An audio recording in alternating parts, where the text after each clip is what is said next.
സഞ്ജയും സംഘവും അന്ന് തന്നെ ഡൽഹിക്ക് മടങ്ങിപ്പോയി. രാത്രി 9 മണിയോടെ അവർ ഡൽഹിയിലെത്തി. ഇതിനിടയിൽ അർജുൻ വിവരങ്ങൾ അറിയാൻ വേണ്ടി അവരെ വിളിച്ചെങ്കിലും ആരും ഫോൺ എടുത്തില്ല. അവർ വരാൻ വേണ്ടി കാത്തിരിക്കുകയായിരുന്നു അർജുൻ, വിവരങ്ങൾ തന്നെ അറിയിക്കാത്തതിന് അവരെ ഇട്ടു കുടയാൻ വേണ്ടി. ഇത് മനസ്സിലാക്കിയ പോലെയായിരുന്നു പിന്നീട് അവരുടെ പെരുമാറ്റം. ടാക്സിയിലെത്തിയ സഞ്ജയും സിന്ദൂരയും ശില്പയും ആനന്ദും മാത്രം ഇറങ്ങി. സോജൻ ആ ടാക്സിയിൽ തന്നെ അവൻ്റെ വീട്ടിലേക്ക് പോയി. താനും ഇറങ്ങിയാൽ ശരിയാവില്ല, അത് ഹെൽത്തിന് നല്ലതല്ല. അർജുൻ ഹാളിൽ സെറ്റിലിരിക്കുന്നത് കാര്യമാക്കാതെ എല്ലാവരും അവരവരുടെ റൂമിലേക്ക് പോയി. ബാബ തന്നെ ശ്രദ്ധിക്കുന്നില്ലെന്ന് കരുതി അർജുൻ വിളിച്ചു. നല്ല ക്ഷീണം അർജുൻ, കേരളത്തിൽ നിന്ന് വരുന്ന വഴിയാണ്. ഹോട്ടലിൽ നിന്ന് ഫുഡും കഴിച്ചു. ഇനി ഒന്ന് കിടന്നാൽ മതി. നമുക്ക് നാളെ സംസാരിക്കാം. കുറേ വിശേഷം പറയാനുണ്ട്. നിനക്കുള്ള ഫുഡ് ഇതാ. സിന്ദൂര ഒരു കവർ അവനെ ഏൽപ്പിച്ചു. സഞ്ജയ് സിന്ദൂരയെയും കൂട്ടി റൂമിലേക്ക് പോയി. അർജുൻ കുറേ നേരം വാതിലിൽ തട്ടി നോക്കി. പിന്നെ പിന്തിരിഞ്ഞു. ആനന്ദിനെയും ശില്പയെയും നോക്കിയെങ്കിലും അവരും റൂമിൽ കയറി വാതിൽ ലോക്ക് ചെയ്തിരുന്നു. ഇവരൊക്കെ ഇത് ആദ്യമേ പ്ലാൻ ചെയ്താണ് വന്നതെന്ന് അവന് മനസ്സിലായി. സോജന് ഫോൺ ചെയ്തെങ്കിലും അവൻ ഫോൺ എടുത്തില്ല. അർജുൻ കുറേ നേരം വിളിച്ചു നോക്കി. പിന്നെ സ്വിച്ച്ഡ് ഓഫ് എന്ന മറുപടി കേട്ടു.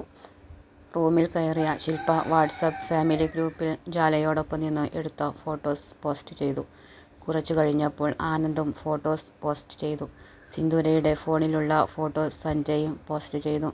ഇതു കണ്ട സിന്ദൂര പറഞ്ഞു, വെറുതെ അവനെ ദേഷ്യം പിടിപ്പിക്കേണ്ട. ഇത് കേട്ട് സഞ്ജയ് പറഞ്ഞു, എനിക്ക് അതാണ് വേണ്ടത്. വിളിച്ചിട്ട് വരാൻ വയ്യാഞ്ഞിട്ടല്ലേ. സാരമില്ല. ഫോണിൽ ഫോട്ടോസൊക്കെ കണ്ട അർജുന് നന്നായി ദേഷ്യം പിടിച്ചിരുന്നു. അപ്പോൾ ആരും ഉറങ്ങിയിട്ടില്ല. നാളെ പുറത്തിറങ്ങുമല്ലോ, അപ്പോൾ കാണിച്ചു തരാം. അവൻ വാട്സാപ്പിൽ വോയിസ് ഇട്ടു. ശേഷം തൻ്റെ റൂമിൽ കയറി അസ്വസ്ഥതയോടെ തെക്ക് വടക്ക് നടന്നു. അവർ പോയ കാര്യം അറിഞ്ഞാൽ സമാധാനമുണ്ടാവുമായിരുന്നു. മാരേജിന് അവർക്ക് സമ്മതമാണോ? അവളുടെ നമ്പർ കിട്ടിയോ? അർജുന് ആലോചിച്ചിട്ട് ഒരെത്തും പിടിയും കിട്ടിയില്ല. ആ രാത്രി അർജുന് ഉറക്കം കിട്ടിയില്ല. രാവിലെയാവാൻ അവൻ അക്ഷമയോടെ കാത്തിരുന്നു. പുലർച്ചെ സിന്ദൂര എഴുന്നേറ്റ് കുളിച്ച് വേഷം മാറി വാതിൽ തുറന്ന് പുറത്തു വരുമ്പോൾ അവൻ ചുവപ്പ് രാശി കലർന്ന കണ്ണുകളോടെ ഉറക്കക്ഷീണമുള്ള മുഖത്തോടെ സിന്ദൂരയെ നോക്കി. അവർക്ക് ഒരു നിമിഷം പാവം തോന്നി. അർജുൻ എഴുന്നേറ്റ് സിന്ദൂരയുടെ അടുത്ത് എത്തിയപ്പോഴേക്കും സഞ്ജയും വാതിൽ കടന്നു പുറത്തു വന്നു. എന്താ മോനെ? സിന്ദൂര ചോദിച്ചു. ഇന്നലെ പോയ കാര്യം എന്തായി? അർജുൻ നേരെ വിഷയത്തിലേക്ക് വന്നു. ഒന്നുമായില്ല പറഞ്ഞുകൊണ്ട് സഞ്ജയ് സിന്ദൂരയെ നോക്കി പറഞ്ഞു. നീ എന്തെങ്കിലും ഉണ്ടാക്കിത്താ. ഇന്നലത്തെ ഹോട്ടൽ ഫുഡ് ശരിയായില്ല. വല്ലാത്ത വിശപ്പ്. സിന്ദൂര കിച്ചണിലേക്ക് നടന്നു. ബാബാ സത്യം പറയ്, ഇന്നലെ പോയ കാര്യം എന്തായി? അർജുൻ വിടാൻ ഭാവമില്ല. പറഞ്ഞില്ലേ ഒന്നുമായില്ല. അവർക്കിഷ്ടമല്ല ഇപ്പോൾ തന്നെ കല്യാണം നടത്തുന്നത്. പിന്നെ ഇത്രയും ദൂരം. മാത്രമല്ല കുട്ടി പഠിക്കുകയാണ്. പഠനം കഴിഞ്ഞു. മോൾക്ക് ജോലിയൊക്കെ കിട്ടിയിട്ടേ അവർ വിവാഹം നടത്തുകയുള്ളൂ. അതുമല്ല നിനക്കും ജോലിയൊന്നും ഇല്ലല്ലോ. സഞ്ജയ് എങ്ങും തൊടാതെ പറഞ്ഞു. അർജുൻ നിരാശയോടെ എഴുന്നേറ്റു. അപ്പോഴാണ് അവനൊരു കാര്യം ഓർമ്മ വന്നത്. അപ്പോൾ ആ ഫോട്ടോസൊക്കെ? അതിൽ നിങ്ങളെല്ലാവരും സന്തോഷത്തോടെയാണ് അവൾക്കൊപ്പം നിന്നത്, അവനെടുത്ത് ചോദിച്ചു. പിന്നെ ഒരു വീട്ടിൽ ചെന്നാൽ അങ്ങനെയല്ലേ പെരുമാറേണ്ടത്? ഞാൻ ഏത് വീട്ടിൽ ചെന്നാലും അങ്ങനെയാ. സന്തോഷത്തോടെ മാത്രമേ പെരുമാറൂ, സഞ്ജയ് പറഞ്ഞു. അർജുൻ നിരാശയോടെ എഴുന്നേറ്റു അവൻ്റെ റൂമിലേക്ക് പോയി. വാതിൽ ലോക്ക് ചെയ്തു കട്ടിലിലേക്ക് കിടന്നു. ആരും ശല്യം ചെയ്യാതിരിക്കാൻ ഫോണും ഓഫ് ചെയ്തു. ഉറക്കക്ഷീണം കൊണ്ട് അവൻ്റെ കണ്ണ് അടഞ്ഞു പോകുന്നുണ്ടായിരുന്നു.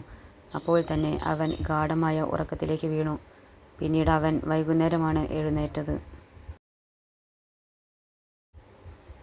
ആരോ വാതിലിൽ തട്ടുന്നുണ്ടായിരുന്നു. മമ്മിയുടെ സൗണ്ടും കേട്ടു. അവൻ ഉഷാറില്ലാതെ പിന്നെയും അവിടെ തന്നെ കിടന്നു. പിന്നെ മടിയോടെ എഴുന്നേറ്റു ബാത്റൂമിലേക്ക് നടന്നു. ബ്രഷ് ചെയ്തു കുളിക്കാൻ കയറി. ഷവറിന് താഴെ നിൽക്കുമ്പോഴാണ് അവനൊരു വെളിപ്പാട് ഉണ്ടായത്. അക്ഷയ് അങ്കിളിനോട് ചോദിച്ചാൽ സത്യമറിയാം. അവിടേക്ക് പോകണോ ഫോൺ ചെയ്യണോ? അവന് പെട്ടെന്ന് തീരുമാനിക്കാൻ കഴിഞ്ഞില്ല. പിന്നീട് പോകാൻ തന്നെ തീരുമാനിച്ചു. വേഗം കുളിച്ചിറങ്ങി തൻ്റെ ഇൻസ്റ്റിറ്റ്യൂട്ടിൽ നിന്ന് ലീവ് നീട്ടിയെടുത്തു. അവൻ ഓൺലൈനിൽ 8 മണിക്കുള്ള ഫ്ലൈറ്റ് ടിക്കറ്റ് ബുക്ക് ചെയ്തു. ഇപ്പോൾ 6 മണി കഴിഞ്ഞു. 7 മണിക്ക് മുമ്പ് ഇന്ദിരാഗാന്ധി ഇൻ്റർനാഷണൽ എയർപോർട്ടിൽ എത്തണം. പിന്നെ ഒരു ടാക്സി ബുക്ക് ചെയ്തു. 10 മിനിറ്റിനുള്ളിൽ ടാക്സി എത്തുമെന്നറിയിച്ചു. തൻ്റെ ട്രാവലിംഗ് ബാഗിൽ 4 ജോഡി ഡ്രസ്സ് എടുത്തു വെച്ചു. അലമാരയിൽ നിന്ന് കുറച്ച് പണവും ATM കാർഡും വാലറ്റിൽ എടുത്തു വെച്ചു. മുടി ചീകി ശരിയാക്കി. ഷർട്ട് ഇൻ ചെയ്തു. കണ്ണാടിയിൽ നോക്കി എല്ലാം ഓക്കെയാണെന്ന് ഉറപ്പുവരുത്തി. അപ്പോഴേക്കും ടാക്സി ഗേറ്റിന് പുറത്ത് എത്തി. അർജുൻ ബാഗ് തോളിൽ തൂക്കി. വാലറ്റ് പാൻറിൻ്റെ പോക്കറ്റിൽ തിരുകി. വാതിൽ തുറന്നു പുറത്തേക്കിറങ്ങി. സിന്ദൂര കിച്ചണിലായിരുന്നു. സഞ്ജയ് വന്നിട്ടില്ല. ആനന്ദ് ഹോസ്പിറ്റലിൽ നിന്നും എത്തിയിട്ടില്ല. ശില്പ റൂമിലാണ്. വാതിൽ തുറക്കുന്ന സൗണ്ട് കേട്ടിട്ടാണ് സിന്ദൂര കിച്ചണിൽ നിന്നും എത്തിയത്. നോക്കുമ്പോൾ അർജുൻ ബാഗുമായി ടാക്സിയിൽ കയറുന്നതാണ് കണ്ടത്. അവർ വിളിച്ചെങ്കിലും അവൻ കേട്ടില്ല. സിന്ദൂര സഞ്ജയെ വിളിച്ചു വിവരം പറഞ്ഞു. 40 മിനിറ്റ് കൊണ്ട് എയർപോർട്ടിലെത്തി. ചെക്കിംഗ് എല്ലാം കഴിഞ്ഞു. ഫ്ലൈറ്റിൽ കയറി. കുറച്ച് സമയം കഴിഞ്ഞാണ് ഫ്ലൈറ്റ് എടുത്തത്. രാത്രി 10 മണിക്ക് കരിപ്പൂർ എത്തി. ക്ലിയറൻസ് കഴിഞ്ഞു. എയർപോർട്ടിന് പുറത്തെത്തിയ അർജുൻ സിറ്റിയിൽ തന്നെ ഒരു റൂമെടുത്ത് താമസിച്ചു. രാവിലെ 10 മണിയോടെ അർജുൻ കുളിച്ച് വേഷം മാറി ടാക്സിയിൽ അക്ഷയയുടെ വീട്ടിലേക്ക് പുറപ്പെട്ടു. പോകുന്ന വഴിയിൽ SBIയുടെ ATMിൽ നിന്ന് കുറച്ച് ക്യാഷും പിൻവലിച്ചു. 12 മണിക്ക് അക്ഷയയുടെ വീട്ടിലെത്തി. കോളിംഗ് ബെൽ കേട്ടു. വാതിൽ തുറന്ന അക്ഷയയുടെ വൈഫ് ഐശ്വര്യ ആദ്യം ഒന്ന് ഞെട്ടി. വരുന്നതുമായി ബന്ധപ്പെട്ട് ഒരു മുന്നറിയിപ്പ് പോലും തന്നിട്ടില്ല. അർജുൻ അകത്തു കടന്നു. ചുമരിനോട് ചാരി ബാഗ് വെച്ചു. പിന്നെ സിറ്റിയിൽ വന്നിരുന്നു. ഐശ്വര്യ ആദ്യം അക്ഷയയെയും പിന്നീട് സിന്ദൂരയ്ക്കും ഫോൺ ചെയ്തു. അർജുൻ എത്തിയ കാര്യം പറഞ്ഞു. ആൻറ്റി നല്ല വിശപ്പുണ്ട്. ഐശ്വര്യ അർജുന് ഫുഡ് കൊടുത്തു. അത് കഴിച്ചു കഴിഞ്ഞു അർജുൻ ആദത്തിൻ്റെ റൂമിൽ പോയി വേഷം മാറി വന്നു. സിന്ദൂര സഞ്ജയെ വിളിച്ച് വിവരം പറഞ്ഞു. ഇപ്പോൾ സമാധാനമായോ നിനക്ക്? സഞ്ജയ് ചോദിച്ചു. എല്ലാവരും അർജുൻ പിണങ്ങി തിരിച്ച് ഇൻസ്റ്റിറ്റ്യൂട്ടിലേക്ക് തന്നെ പോയെന്ന് കരുതി ഇരിക്കുകയായിരുന്നു. ഫോണിൽ വിളിച്ചു നോക്കിയിട്ട് ഫോൺ സ്വിച്ച്ഡ് ഓഫ് ആണെന്ന് മറുപടി കിട്ടി. ഇപ്പോൾ ഇവിടെ എത്തിയെന്ന് കേട്ടപ്പോൾ ഒരു സമാധാനം.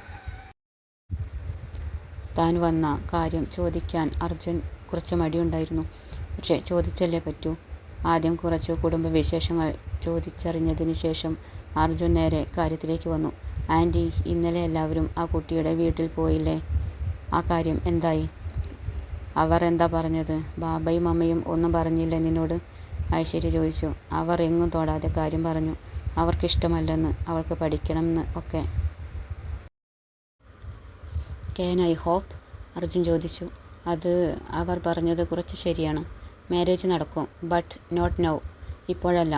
2 or 3 years ലേറ്റർ. ഇപ്പോൾ വാക്കാൽ ഉറപ്പിച്ചിട്ടുണ്ട്.